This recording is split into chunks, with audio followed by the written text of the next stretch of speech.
SSC batch আর মাত্র একদিন আছে তোমাদের এক্সামের বাকি। কালকে শনিবার, পরশু দিনই তোমাদের পরীক্ষা। তো এখন আর তোমাদেরকে নতুন করে কোনো কিছু সাজেশন দেওয়ার প্রয়োজন বোধ করি না। যা আছে তোমাদের কাছে এখন এই পড়ো, এটা দিয়ে তোমরা পাশ করে আসতে পারবে ইনশাআল্লাহ। তো আজকের ভিডিওটা শুধু শেষ ভিডিও তোমাদের জন্য। ভিডিওটা তোমাদের গণিতের জন্য হয়তো আমার শেষ ভিডিও। তো আজকের ভিডিওটা হচ্ছে তোমরা পরীক্ষার হলে যে ভুলগুলো করো, বিশেষ করে এই গণিতের সময়, তো ওই ভুলগুলো যাতে না করো। ওগুলো করলে তোমার কপালে দুঃখ থাকতে পারে। তো তুমি কান্নাকাটি করে আসতে পারো পরীক্ষার হলে। তো এই জন্য সেটার সতর্কবার্তা হিসেবে আজকে এই ভিডিওটা। তো দেখো তোমরা কি কি করতে পারো না। তোমরা নর্মালি পরীক্ষার এবার বেশি 90% পরীক্ষার্থী, বিশেষ করে যারা মানে একটু দুর্বল, এরা একমাত্র পরিসংখ্যানের উপরে ভরসা করে যাইতেছে। অর্থাৎ সারা বছর তারা পড়ে নাই। তো এখন পরিসংখ্যানের উপরে যেহেতু ভরসা করে যাইতেছে, তারা ভাবতেছে পরিসংখ্যানে তো আমি 20 পেয়ে যাবো, অন্যটা 2-1 দিলে 23 পেয়ে যাবো, তো আমার ইজি পাস।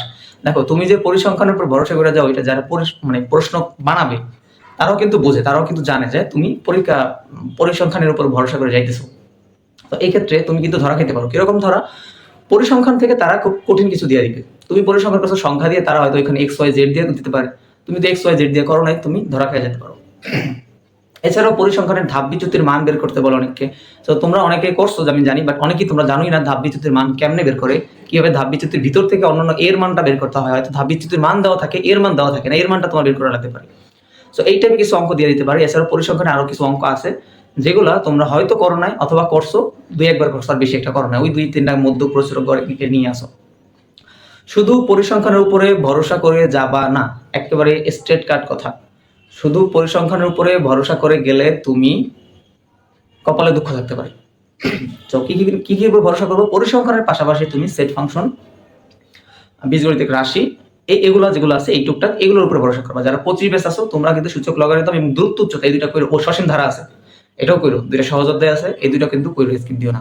তো দেখো, আমাদের শুধু পরিসংখ্যানের উপরে ভরসা করে যাওয়া যাবে না, অন্যগুলা করতে হবে। এই কাজটা করা যাবে না, এই বিষয়ে আমি বলা শেষ। এই কাজটা একদমই করা যাবে না, শুধু পরিসংখ্যান না, অন্যান্য অধ্যায় থাকতে হবে।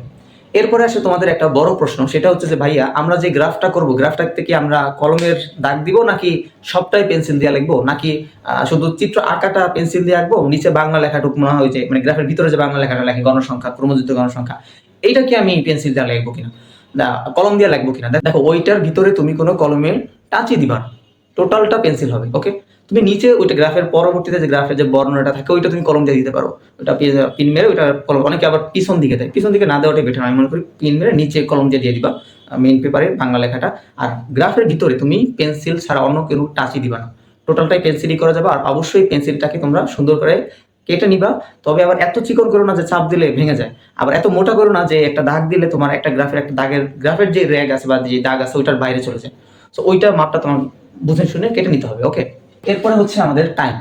গণিতের সবচেয়ে মোস্ট ইম্পর্টেন্ট একটা জিনিস হচ্ছে টাইম। টাইম ম্যানেজমেন্টটা না থাকলে তুমি গণিতে মানে কিছু করতে পারবে না। তুমি প্রচুর যদি একটা অঙ্কে যদি প্রচুর টাইম কনজিউম করো, তো তুমি বাকি অঙ্ক দিতে পারবে না, এক সহজ সরল কথা। দ্বিতীয় কথা হচ্ছে তুমি একটা অঙ্ক পারো না, তুমি অনেক টাইম নিয়ে ওই অঙ্কটা দিয়ে আসছো, তুমি 10-এ 10 পাইছো, কিন্তু তুমি তো ফেল। কারণটা হচ্ছে তুমি আরো কিছু দাও নাই, তুমি ওইটা করতে গিয়ে তোমার টাইম শেষ। তো এটা করলে হবে না। তোমাদের পরিসংখ্যানটা মিনিমাম কত 40 কি 50 মিনিটের মধ্যে দুইটা পরিসংখ্যান শেষ করতে হবে। যারা একদম লো লেভেলে তাদেরকে বলতেছি, যারা ভালো পারো তারা এত টাইম নিলে হবে না।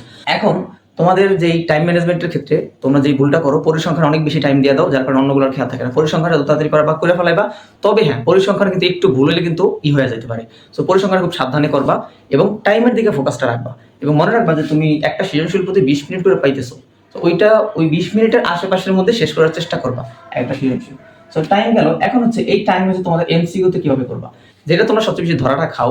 সেখানে হচ্ছে যে এমসিকিউতে যেই শর্টকাট ট্রিক্স অনেকে জানো না, আর আবার অনেকে হচ্ছে একটা অঙ্ক ওইটা এত বিশ্লেষণভাবে তুমি রাফ করো, তো রাফ করতে গিয়ে হচ্ছে তোমার টাইম শেষ হয়ে যাচ্ছে। তো তুমি একদমই প্রথমে প্রশ্নটা চোখ বুলাইবা, চোখ বুলাই একদম যেটা আগে পারবা ওইটা আগে দিবা। এরপরে তুমি একটু মিডিয়াম পারবা ওইটা, এরপর সবশেষে হার্ডটা দিবা। তো এইভাবে দিলে তোমার মোটামুটি তুমি পারবা। কিন্তু যদি প্রথমেই একটা সিরিয়ালি আমার 4 নাম্বার শেষ করতেই হবে, এটা শেষ না করে আমি পাশে যাবো না, এই কাজ করবা না। ঠিক আছে, তুমি যেগুলো পারো ওগুলো আগে দিবা, যেগুলো কম পারো ওগুলো পরে দিবা। চেষ্টা করবা, না পারলে কারো হেল্প নেওয়ার চেষ্টা করবা, না পারলে নিজের মতো করে দিবা। এককালে না পারলে বিসমিল্লাহ করে দিয়ে দিবা। হ্যাঁ, ওকে। এরপরে হচ্ছে তোমাদের এই গেল তোমাদের এমসিকিউ। এরপরে হচ্ছে তোমাদের সিকিউ।